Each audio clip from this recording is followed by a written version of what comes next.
Some truths do not scream. They whisper through hesitation, a pause more damning than a confession. It begins with 5 gentlemen of Edinburgh, bound by respectability, yet shadowed by a secret that threatens to unmake them all. Where are you tuning in from, and what time is it? Let me know in the comments. Now, step quietly into Baker Street, for Holmes is about to draw aside the veil. Let us follow the reasoning that unmasks the hidden hand. It was upon one of those singularly dreary mornings in Baker Street, when the fog clung to the very panes and the world seemed wrapped in grey monotony, that I observed my friend in a state of peculiar irritation. Holmes had taken to pacing the carpet with a restless stride, his hands clasped behind his back, and his brow knit with a frown that betrayed his discontent. Several times he cast a glance at the heap of correspondence upon the mantel, only to dismiss it with a flick of the hand, as though the trivial matters contained therein were an affront to his faculties. I knew too well that such periods of enforced idleness were to him the most intolerable of torments. From my chair near the fire, I gazed out upon the street below, where the mist hung heavy, muffling the clatter of hooves and dimming the flicker of gas lamps. London itself seemed half asleep, the very air laden with melancholy. Holmes, however, appeared a creature apart from the weather, his restless energy contrasting with the stagnant gloom beyond our window. In that fog, the world offered no cases, no puzzles, nothing but silence. Within our sitting room, my friend seethed with impatience for the merest spark of the unusual. At length, Holmes paused before the fire and regarded me with that sardonic smile which I had come to know heralded some sharp remark. "My dear Watson," said he, "if the Almighty designed man for anything nobler than swindling his neighbour in petty disputes about wills and lost umbrellas, I confess the evidence escapes me. These so-called clients of late have been a positive insult to my intelligence. One begins to suspect that genuine crime has decamped from London altogether, leaving me to languish in tedium." Even as the words left his lips, the sharp rattle of wheels upon the stones arrested our attention. Holmes moved to the window with the eagerness of a hound scenting the chase. "A hansom, Watson," he remarked, and driven with uncommon urgency. The cab drew up smartly before our door, and a figure alighted with the air of a man pressed by dire necessity. A moment later, Mrs. Hudson's tread announced a visitor at our chambers. The door opened to admit a gentleman of middle years, whose appearance bespoke both respectability and strain. He was tall and spare, with features of a decidedly Scottish cast, his lips compressed in evident anxiety. The pallor of his face was the more striking against the dark tweed of his coat, which, though neatly brushed, showed at the elbows the unmistakable signs of wear. His manner was hesitant, his eyes shifting uneasily from Holmes to myself, as though the very act of crossing our threshold had demanded from him a courage of which he was by no means certain.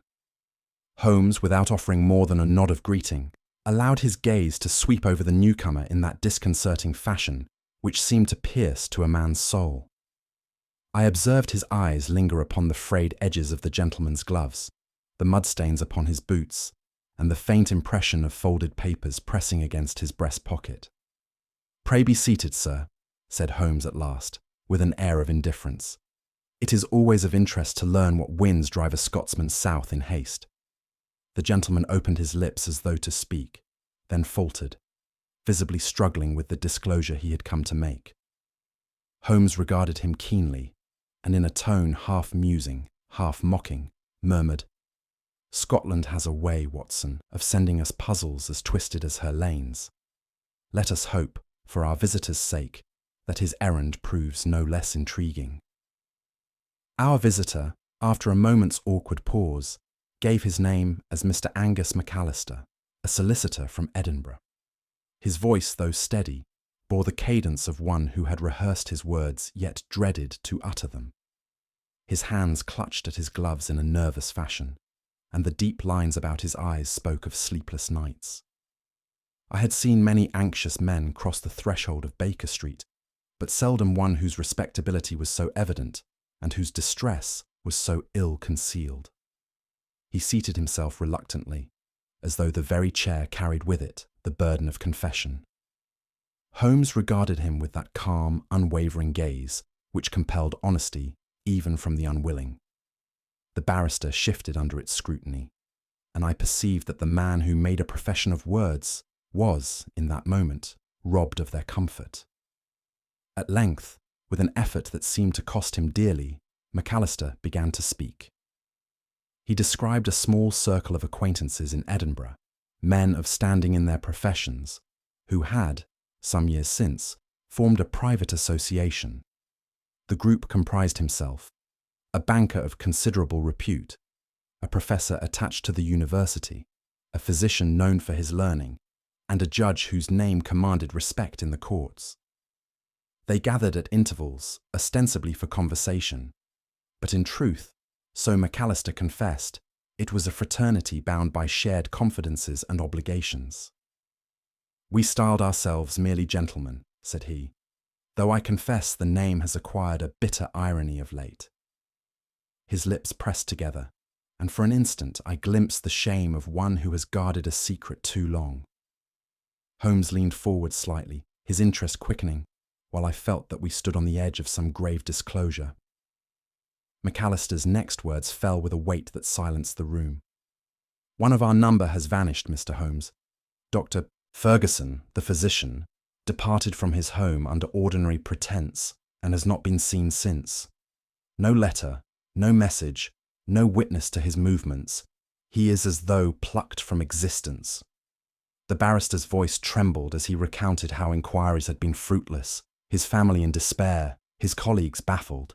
The remaining 4 had searched in secret, unwilling to invite scandal by public notice.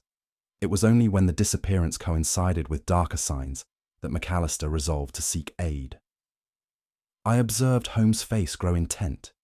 He had that peculiar stillness which marked the moment when his faculties were bent, like a lens, upon the essential detail. The air in our sitting room seemed charged with an expectancy that I could not dispel. From within his coat, McAllister drew a bundle of folded papers, each marked with a crude emblem of a thistle. He laid them upon the table with a hand that visibly shook. "Since Ferguson's disappearance," said he, "each of us has received these." I bent over the letters and perceived at once the threatening tone, couched in phrases that implied knowledge of some long-concealed event. The signature, "The Thistle," bore no further clue. Holmes, however, scrutinized the handwriting with a cold precision, holding each sheet up to the light, as though the very fibres might betray the writer. "Curious," he murmured, "a hand that strives too much to be other than itself." McAllister explained that the letters promised exposure unless certain demands were met, though none dared speak of what secret might be unveiled.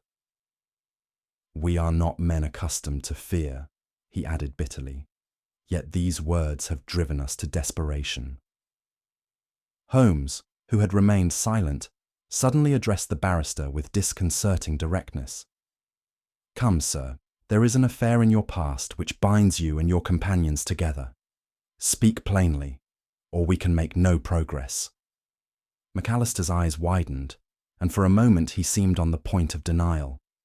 Then, with a heavy sigh, he admitted that the 5 gentlemen had once been connected through a political trial of some notoriety, though the details were buried by time and discretion. The matter was concluded, the verdict passed, he said, but certain documents, if brought to light, would destroy reputations beyond repair. Holmes inclined his head slightly, as if confirming an inference long entertained. I marvelled, as always, at his power to drag the truth into daylight by the merest tug upon a hidden thread, while the client appeared both relieved and terrified by his own admission. Holmes's eyes, which had hitherto rested upon the letters, now turned with sudden keenness to McAllister himself. "You came to London last night, sir," said he calmly, "by the midnight train, changing at Carlisle. Your cab from Euston splashed you with the peculiar clay mud of Hampstead, and you have not yet taken rest." McAllister started from his chair, his lips forming an incredulous protest. How, how could you possibly know? He stammered. Holmes merely indicated the dried spatters upon the barrister's trousers, the faint imprint of a ticket protruding from his pocket, and the unmistakable weariness about his eyes. I could not suppress a smile at the man's astonishment, for it was the same sense of awe that had so often overcome me in the face of my friend's deductions. "You see, Watson," Holmes remarked, "even the most respectable solicitor cannot help but carry his history upon his person." The barrister, now wholly subdued, bowed his head. Holmes leaned back in his chair, steepling his fingers in that familiar pose of contemplation. "It is precisely this mixture of high position and hidden menace that renders your case tolerable to my reason," said he. "Were it a matter of missing dogs or trifling inheritances, I should gladly leave it to Scotland Yard. But here we have secrecy, vanished men, and threats couched in the guise of flowers. Yes, Mr. McAllister, this is a game worth pursuing." I confess that at these words a thrill passed through me, for I knew that the dreary fog of the morning had lifted. My friend had found a problem that promised to exercise every faculty of his extraordinary mind, and already the glint of battle shone in his eyes.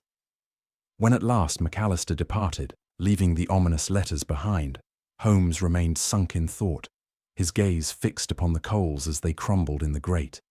For my part, I could not shake the impression of menace that seemed to cling to the very paper. I had long since learned to trust Holmes's instinct for peril, and in the grave set of his mouth I read that he, too, discerned the shadow of danger. Yet there was, as always, an exhilaration in the prospect of pursuit, a sense that we stood upon the threshold of events which might test us sorely. I looked upon my friend with admiration not unmixed with unease, and resolved that, whatever lay before us, I would stand beside him as I ever had. 2 days later found us upon the northbound express, Holmes buried in his thoughts, while I busied myself with the newspaper. His silence was of that peculiar kind which spoke not of idleness, but of mental activity, and I judged by the tightening of his lips that his mind was arranging the fragments of McAllister's tale. From time to time he produced a scrap of paper upon which he made a few penciled notes, only to thrust it back into his pocket with impatience. I ventured once to ask if he had formed a theory, but his reply was merely a raised eyebrow and the remark, "The facts, Watson, must first be sifted. Conjecture before evidence is the surest road to error." I could not help smiling at this familiar rebuke, and resign myself to the landscape that streamed by in sombre hues. Our arrival in Edinburgh was heralded by a chill wind and a mist that clung obstinately to the high grey buildings. I had often heard the city described as a place of romance and learning, yet to my eyes that day it bore the air of a fortress, stern and secretive. The castle loomed above us like some ancient sentinel, its walls half lost in vapour, while the winds and closes twisted downward in dark, narrow channels where the light of the lamps struggled feebly. Even the taverns, with their glow and bustle, seemed filled less with merriment than with the heavy smoke of pipes and the guarded whispers of men who preferred to be unnoticed. Holmes, for his part, took in every detail with quick, darting glances, his sharp profile as unmoved by the gloom, as though it were but a chessboard spread for his inspection. It was clear to me that the city itself would play no small part in the drama we had come to untangle. Our first interview was with Mr. Alistair Grant, the banker, whose establishment stood proudly upon George Street. He received us with the air of a man affronted by suspicion, yet anxious to prove his rectitude. "I assure you, gentlemen," he declared, "this vile business has nothing whatever to do with me. My affairs are transparent as glass." Yet even as he spoke, Holmes's gaze had fixed upon the faint black smudge upon his starched cuff, where ink had evidently been spilled in haste. Grant flushed as Holmes's eyes lingered, and hastened to cover his wrist with a paper. "Your transparency, sir," Holmes observed with quiet dryness, "appears to have suffered somewhat from the inkpot." The banker laughed uneasily, protesting that it was the carelessness of a clerk. I confess I was inclined to accept the excuse, but Holmes's silence, coupled with the peculiar sharpness of his glance, suggested that he had noted more than he allowed. Next, we sought out Professor Jameson, a tall, spare man whose quarters at the university were crowded with books and manuscripts. He welcomed us with a show of cordiality, but I detected a nervous flutter in his manner, as though our visit had disturbed some uneasy conscience. While Holmes questioned him about his acquaintance with Dr. Ferguson, my own attention was caught by the professor's frequent glances toward a small envelope that lay half hidden beneath a pile of papers upon his desk. Holmes's eyes followed the same direction, and I saw the faintest flicker of triumph in his expression. "That is nothing of importance," the professor stammered when Holmes's gaze lingered. "Merely a student's thesis awaiting correction." Yet his hand, reaching to cover it, trembled visibly. Holmes made no remark, but his silence was more eloquent than words. As we departed, I observed him glance back once at the desk with that peculiar intensity which told me that the innocuous envelope had already been entered in his ledger of evidence. Dr. Sinclair, the physician of the group, greeted us with an effusion that seemed almost theatrical in its heartiness. "Gentlemen, you are most welcome. It is high time this mystery was brought to light, and I stand ready to assist in any way." He spoke with such vehemence that I was reminded of an actor declaiming upon the stage. When Holmes gently suggested that certain irregularities in Ferguson's practice might require explanation, Sinclair protested with almost comic indignation. "Nothing could be further from the truth. I am above suspicion, Mr. Holmes, and you will find no blemish upon my honour." The words were delivered with such force that they carried, to my ear, the very opposite effect. Holmes inclined his head politely, yet later remarked to me, "The man who shouts his honesty too loudly, Watson, is like the tradesman who insists his wares are genuine, usually the first to warrant inspection." Our final interview of the day was with Lord Braithwaite, the judge, whose chambers commanded an austere dignity. He received us gravely, his manner courteous but reserved. Holmes, with his customary directness, inquired what knowledge his lordship possessed of Ferguson's last movements. For the briefest instant, a silence fell, a pause so slight that another might have overlooked it, but which to Holmes' trained senses was laden with significance. The judge's reply, when it came, was measured and precise, yet I detected in his voice the faintest undertone of strain. Holmes pressed him no further, merely bowing with an air of polite acquiescence. As we emerged into the corridor, I ventured to ask whether he was satisfied with the interview. "On the contrary," Holmes answered, "I have rarely been less satisfied. A silence, Watson, is often more eloquent than an entire speech, and here we had a silence that spoke volumes."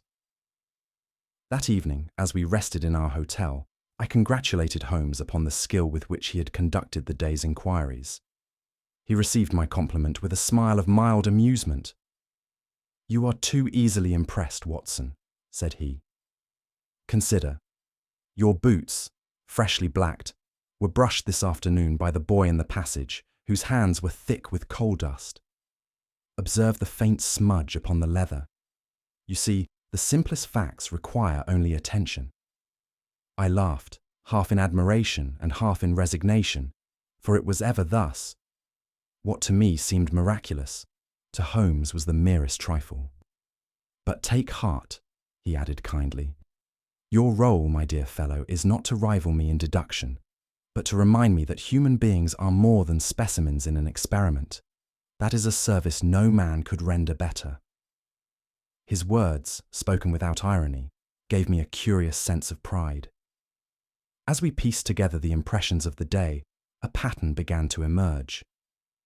Each man, in his own manner, had betrayed unease. Each shrank from some hidden truth. Holmes, seated with his long fingers steepled beneath his chin, observed, "The common thread is not difficult to perceive. These five were bound together years ago by a trial that stirred no small commotion in political circles. Though the world has forgotten, they have not. The ghost of that case walks among them still, and Ferguson, it seems, held some document or knowledge which gave him power over the rest." I marvelled at the swiftness with which Holmes drew the scattered hints into a coherent theory, though he hastened to add, We must not mistake shadow for substance. The real proof lies ahead, and we have but begun to lift the veil. His eyes gleamed with that cold fire which spoke of the chase. As I retired that night, my mind was heavy with disquiet. The city's austere streets, the strained faces of the gentlemen, and the whispered allusion to old scandals combined to create an atmosphere thick with foreboding. I could not dismiss the image of Ferguson, vanished without trace, perhaps silenced forever. Nor could I shake the conviction that within this circle of respectable men there lurked guilt of the darkest kind. Holmes, who read my thoughts with ease, merely remarked, "It is well, Watson, to cultivate a sense of unease. It sharpens the faculties. Sleep lightly. The morrow will bring us closer to the truth." With that, he turned to his notes, while I lay awake for some time, listening to the muffled sounds of the city beyond our window. It seemed to me then that Edinburgh, with all its learning and dignity, wore a mask beneath which darker passions stirred. Holmes's inquiries, pursued with that tireless industry which I could never hope to emulate, soon brought to light a fact of the gravest import. Dr. Ferguson, the missing physician, had in his possession a collection of papers whose very existence had been a matter of whispered rumour among his colleagues. These documents, said to concern the celebrated political trial in which all 5 gentlemen had once been entangled, were guarded with jealous secrecy. It appeared that Ferguson had hinted more than once to his companions that such papers might prove useful to him should necessity arise. "A man who boasts of a weapon, Watson," Holmes remarked dryly, "must expect that some hand will be tempted to seize it from him." The discovery cast a sinister light upon the physician's disappearance, for it suggested not the act of chance or misadventure, but a deliberate effort to silence him. I felt a shiver as Holmes spread before me the testimonies of clerks and servants who spoke of Ferguson's restless demeanour in the days preceding his vanishing. All pointed to a man who knew he was treading dangerous ground and whose secrets might cost him dear. The chronology, pieced together with Holmes's unfailing precision, revealed another dark coincidence. Ferguson's disappearance had occurred upon the very night when, by tacit arrangement, the gentlemen had assembled at McAllister's house for a private consultation. The servants remembered little save that the gathering had been marked by unusual gravity, and that raised voices were heard behind the closed doors of the study. One by one the company had departed, yet Ferguson was not among them. His absence was at first explained by the statement that he had gone home earlier, but the fact was soon contradicted by his household, who had seen nothing of him.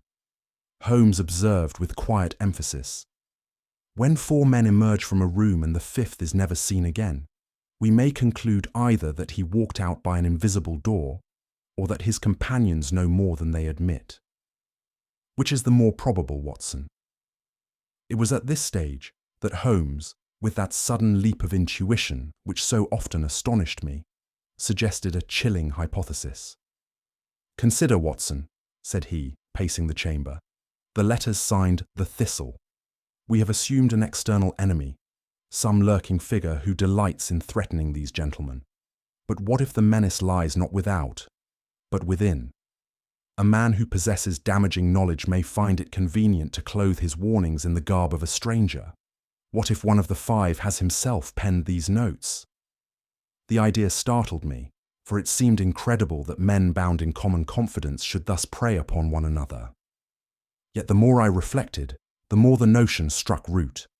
McAllister had admitted the existence of dangerous documents. Ferguson had disappeared, and the remaining members showed signs of strain. Holmes, with a gleam in his eye, added, "A wolf in the fold, Watson, is more dangerous than a dozen howling outside the gate. Mark my words, the hand that wrote these threats sits at their very table." Proof of Holmes's conjecture was not long in forthcoming. In the judge's library, to which we were granted access under the guise of legal consultation, Holmes's attention fastened upon a volume of rare jurisprudence lying open upon the desk. "Observe," he whispered, indicating the margin, where neat annotations in pencil betrayed a practiced hand. Later, when we compared those jottings to the disguised script of the threatening letters, The resemblance was undeniable. The same peculiar curl of the S, the same firm downward stroke upon the T, recurred in both. I was astounded by the boldness of the deduction, yet Holmes regarded it with cool satisfaction.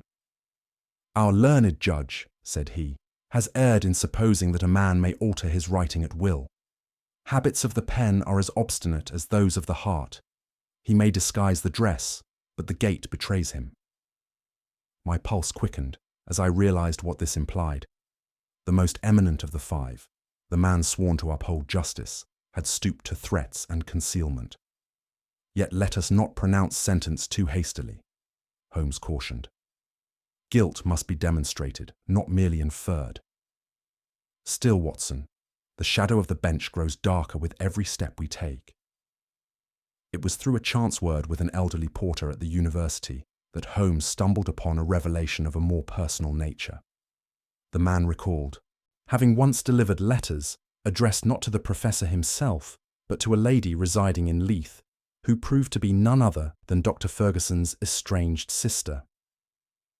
Holmes, with that instinct for significance which never deserted him, pressed the matter further, and soon confirmed that Professor Jameson had long cherished an attachment which, though concealed from public knowledge, had linked his fortunes to those of Ferguson's family. The discovery threw a new light upon his agitation when questioned, and upon that nervous glance at the hidden envelope. "A man who loves, Watson," Holmes remarked dryly, "is often a man who fears. Affection gives motive where logic supplies none." I confess I was startled, for the professor had appeared to me the least likely to harbour secret passion. Yet in Holmes's hands, even the most respectable mask seemed transparent, and I could not but acknowledge the perilous entanglement that bound the professor to the vanished doctor's fate. Each step forward in our inquiry seemed only to deepen the darkness, and I confess that my spirits were sorely tried. It is one thing to investigate the misdeeds of common rogues. It is another to suspect men of learning and station, whose very names commanded deference in Edinburgh. The thought that among these gentlemen lurked a betrayer filled me with distaste, and I could not rid myself of the image of Ferguson, lost to his friends and family, perhaps by the hand of one he had trusted most.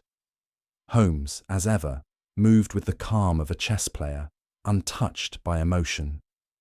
Yet I, more impressionable, found myself glancing over my shoulder in the dusky streets, half expecting some unseen assailant. A vague dread settled upon me, for it seemed that with each revelation the circle narrowed, and danger pressed more closely upon us. I wondered whether Holmes himself felt the shadow, though he gave no outward sign. One evening, as we reviewed the evidence in our lodging, I could no longer restrain my impatience. "Holmes," I cried, "you have uncovered damning clues against each man, yet you speak as if the truth were already yours. Why will you not tell me plainly?" He smiled in that exasperating fashion which implied that my question amused rather than disturbed him. "My dear Watson, to reveal everything prematurely is to spoil the play. I prefer to let the actors condemn themselves upon the stage I have prepared. Suffice it to say that I have cast a net broad enough to ensnare 4 birds, though one may yet contrive to flutter free." His words, though cryptic, carried such assurance that I felt both reassured and baffled. "But surely," I protested, "the danger is imminent. Should we not warn the authorities?" Holmes shook his head. "A premature alarm would but scatter the quarry. Patience, Watson. The trap is set, though the prey knows it not." His eyes gleamed with that peculiar light which told me he relished the contest. I fell silent, half in admiration, half in fear, for his confidence seemed almost superhuman. The days that followed were charged with a tension I could scarcely endure. Holmes moved with quiet purpose, dispatching messages, securing interviews, and arranging meetings with a precision that suggested every detail of the drama was already mapped in his mind. I was permitted only fragments of his plan, enough to see that he intended to bring the gentlemen together under circumstances from which no evasion would be possible. Yet he spoke little, and when I pressed him, he merely observed, The storm is best judged by the silence that precedes it. That silence weighed heavily upon me. In the streets of Edinburgh, I felt the very air thick with menace, as though the city itself held its breath. Each of the 4 men we had interviewed went about his affairs, yet their uneasy glances betrayed the strain under which they laboured. Holmes, cool and inscrutable, gave no outward sign of anxiety, but in my own heart I knew we approached a crisis from which none might emerge unscathed. It was Holmes's proposal that a 6th letter, fashioned in the same hand and bearing the ominous emblem of the thistle, should be dispatched to each of the gentlemen, bidding them meet at McAllister's townhouse on a certain evening. I watched him at his work with fascination, for never had I seen so remarkable a mimicry. He compared the strokes again and again to the originals, until at last the forgery was so perfect that I myself, though familiar with both, could scarcely tell which was true and which false. "It is not the penmanship that deceives, Watson," he remarked, "but the character it conveys. A mask must be worn convincingly, else it betrays more than it conceals." McAllister, though visibly shaken at the audacity of the scheme, consented to lend his premises for the gathering. I confess, I felt an uneasy thrill as Holmes sealed the letters, for it seemed we were calling together not companions, but conspirators, and placing ourselves at the very heart of their dark design. Yet Holmes, with that cold gleam of triumph in his eyes, assured me that the risk was necessary, and that the night would bring the unravelling of their tangled skein. On the appointed evening I took my place beside Holmes in McAllister's sombre drawing-room, where the firelight cast long shadows upon the walls. One by one the gentlemen arrived, each bearing upon his countenance the marks of anxiety and suspicion. The banker entered first, his lips compressed and his eyes shifting nervously from side to side. The professor followed, pale and drawn, as though the very marrow had been drained from him by sleepless nights. Then came the physician, his forced joviality ill disguising the twitch of his hands. Lastly, the judge appeared, calm and stately, yet with a watchfulness in his glance that betrayed an inner vigilance. I noted how none greeted the others with the warmth of true fellowship. Their nods were curt, their words constrained, as though each man feared the next and looked upon him as a possible accuser. It was McAllister himself who attempted some show of civility, but his efforts fell flat in the heavy air of distrust that pervaded the room. Holmes, seated with apparent indifference in a corner, observed them with half-closed eyes, yet I, who knew him so well, detected the latent fire of his attention. The atmosphere was one of impending conflict, and I felt as though the walls themselves awaited revelation. It needed but a few moments for the tension to break forth. The banker, glancing darkly at the professor, muttered that the whole affair bore the stamp of academic intrigue. The professor, flushing scarlet, retorted that financiers had more to gain from secrecy than men of letters. The doctor, eager to divert suspicion, raised his voice in protestations of his own honesty, which only served to draw derisive smiles from the others. As for the judge, he sat in solemn silence, yet his eyes moved keenly from face to face, as though weighing the value of each man's defence. Soon the voices grew louder, and gestures betrayed a bitterness long suppressed. I could scarce believe that these men had once been bound by mutual trust, for the air was thick with recrimination and veiled threats. Holmes remained unmoved, his gaze fixed upon the group as though they were specimens beneath a glass. I, on the other hand, felt my nerves strained to breaking point, for at any instant I expected violence to erupt. It was plain that Holmes had gauged the moment with accuracy, for discord had been smouldering in their hearts, and now the first sparks had leapt into flame.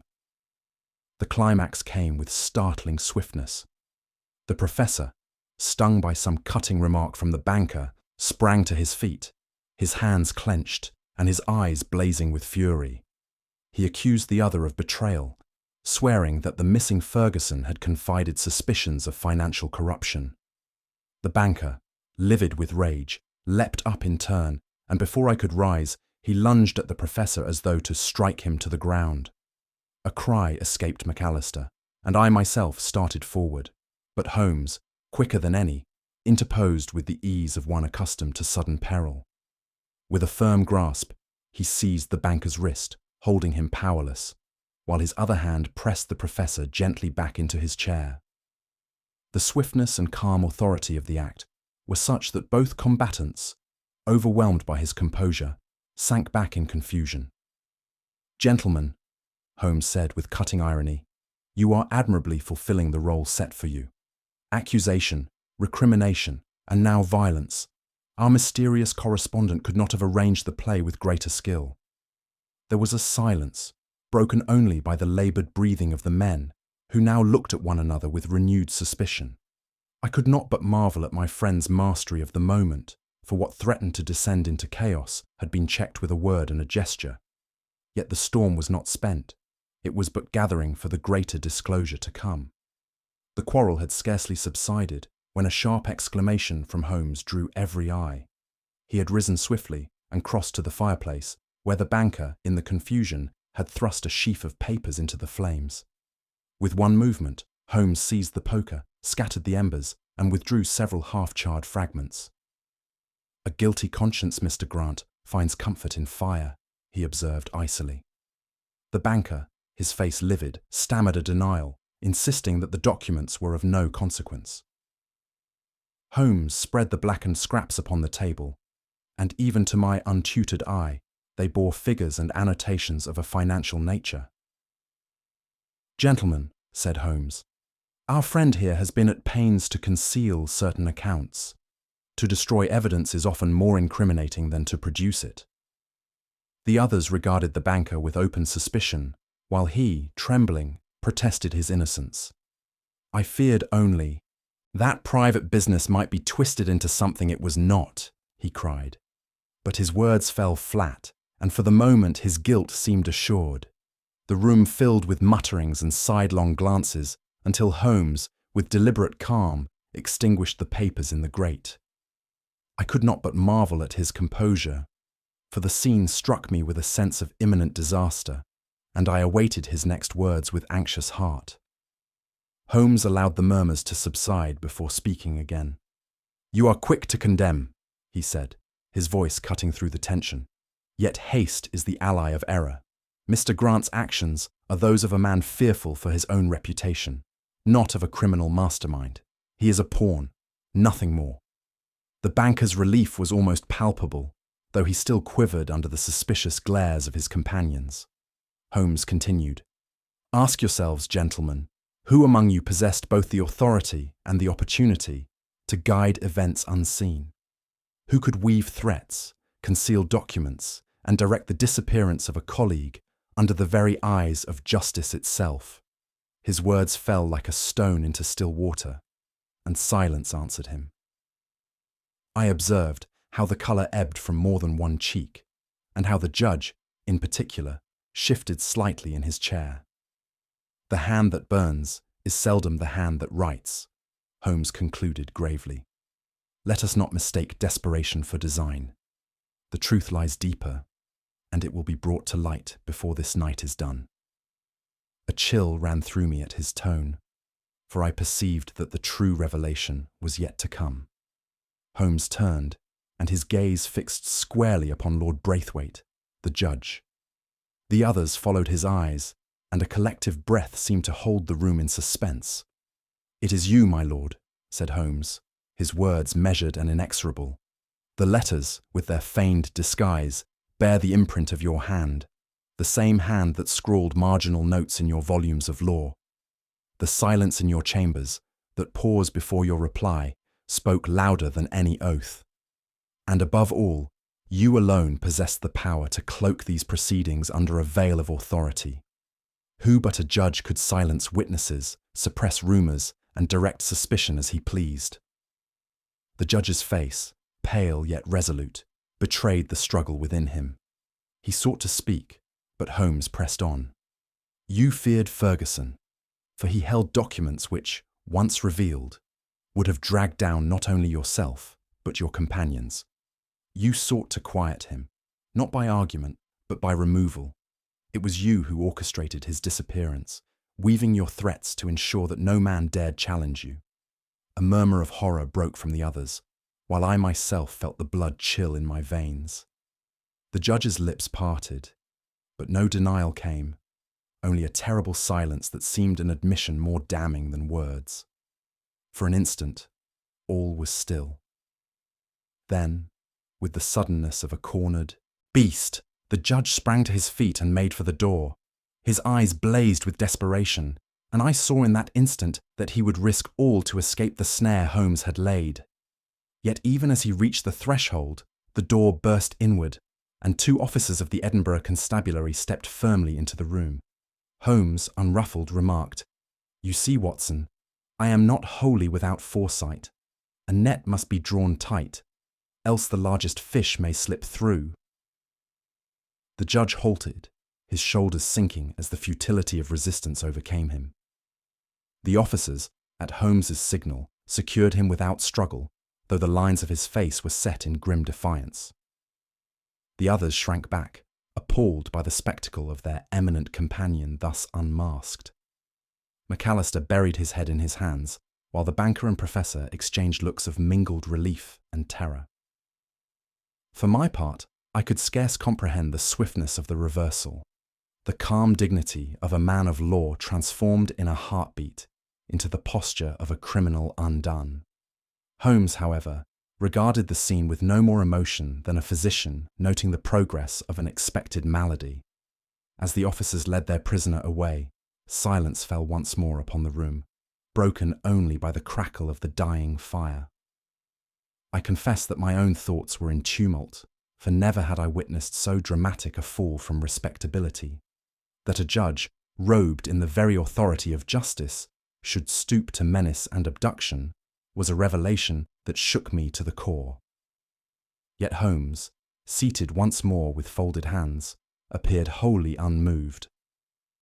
"You are astonished, Watson," said he quietly. "And yet the history of crime is but a catalogue of human weakness.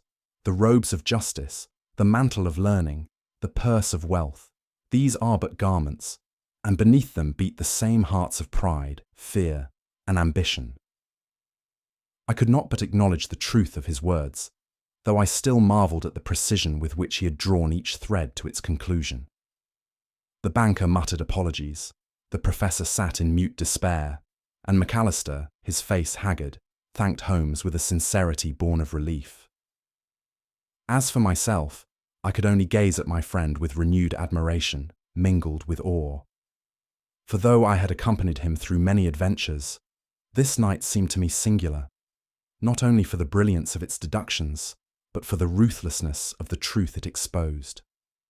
When at last we departed into the chill Edinburgh night, I felt as though a heavy shadow still clung about us, and I wondered whether the stain of that evening would ever be wholly effaced from my memory.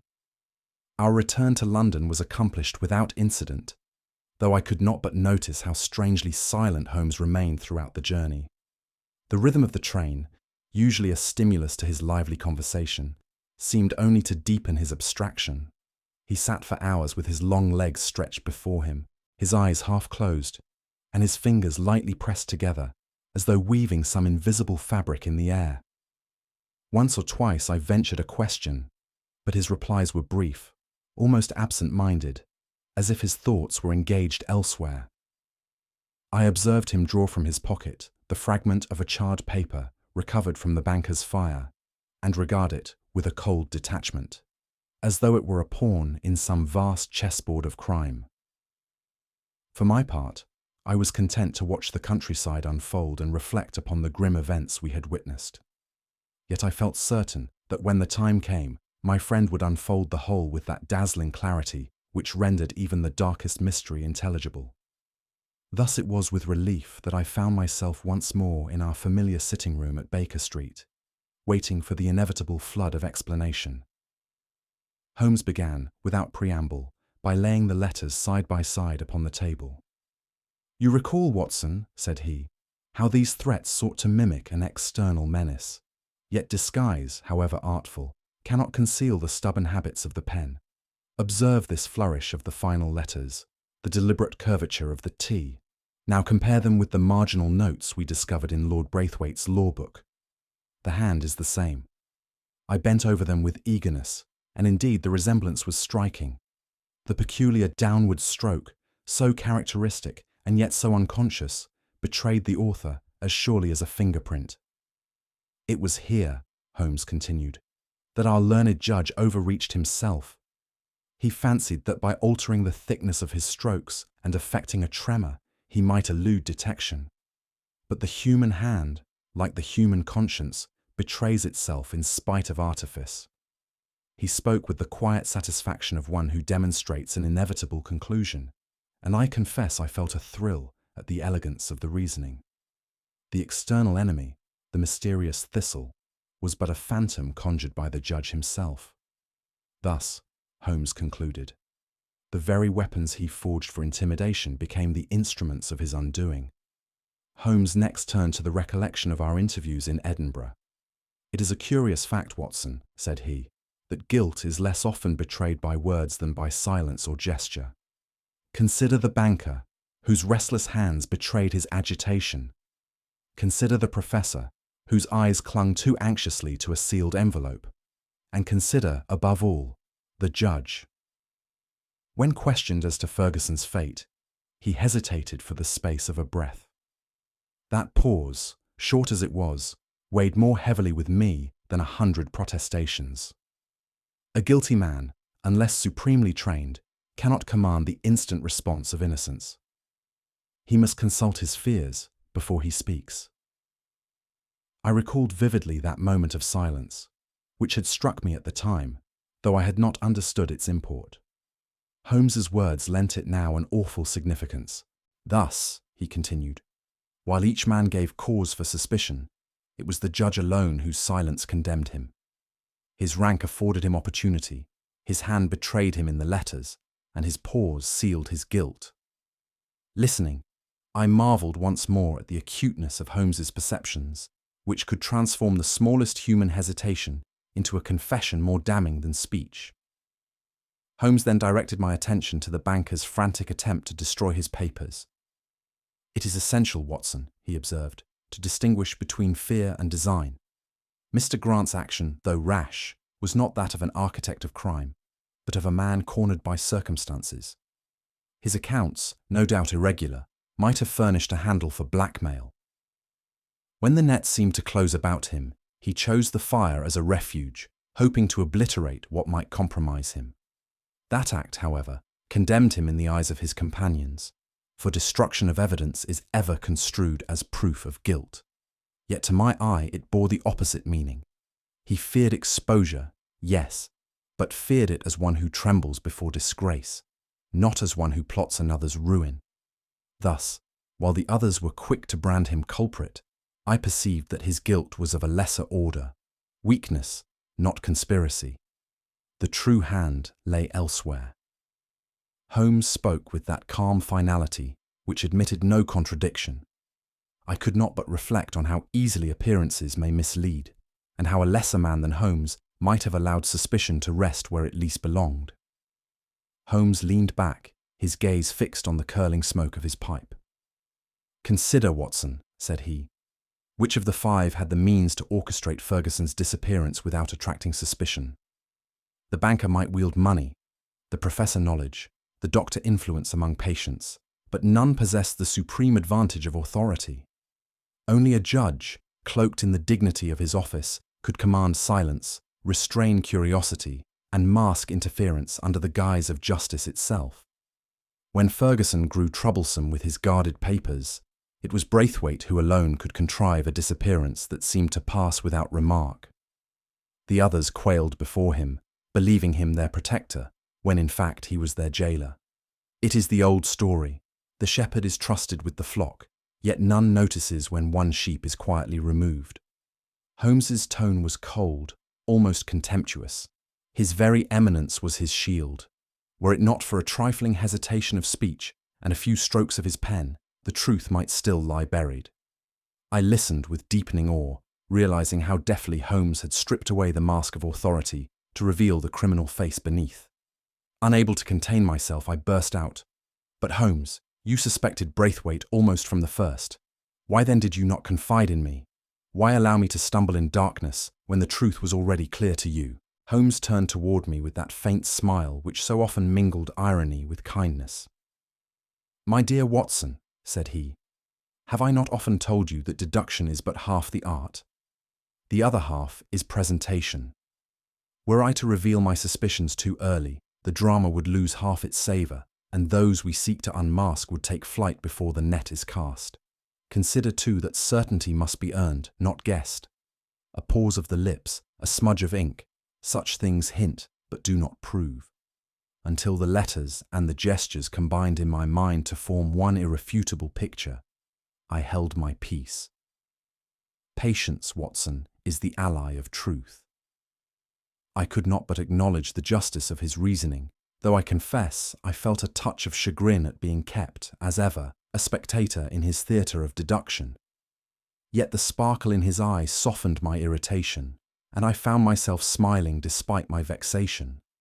Holmes fell silent for a moment, and when he spoke again, it was with a grave reflection. "It is a sobering thought, Watson, that the most respectable of men often harbour the most perilous vices. The thief who snatches a purse proclaims himself at once, and is easily met by the law.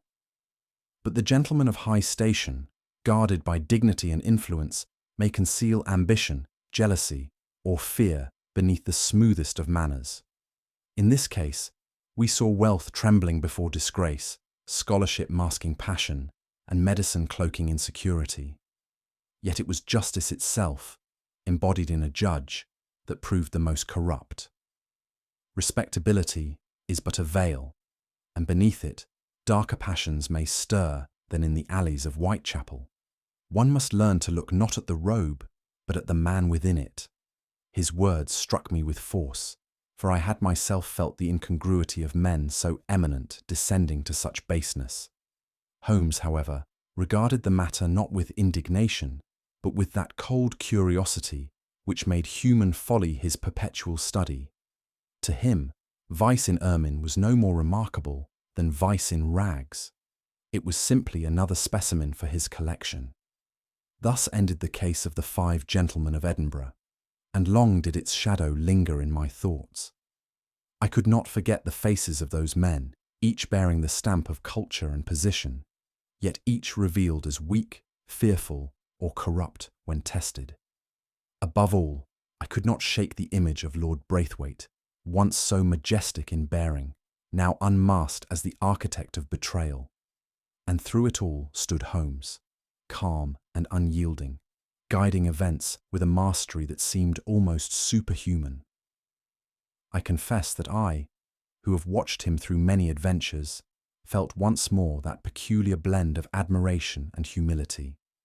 For while I might chronicle his deeds and marvel at his intellect, I could never hope to rival the swiftness of his deductions, nor the coolness of his judgment.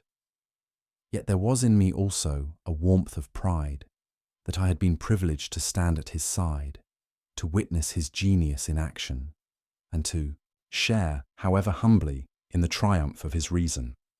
If the tragedy of Edinburgh revealed the folly of men blinded by fear and ambition, it also reaffirmed to me the singular brilliance of my friend, Sherlock Holmes. It was late on the evening following our return, and I found myself once more in our familiar sitting room at Baker Street.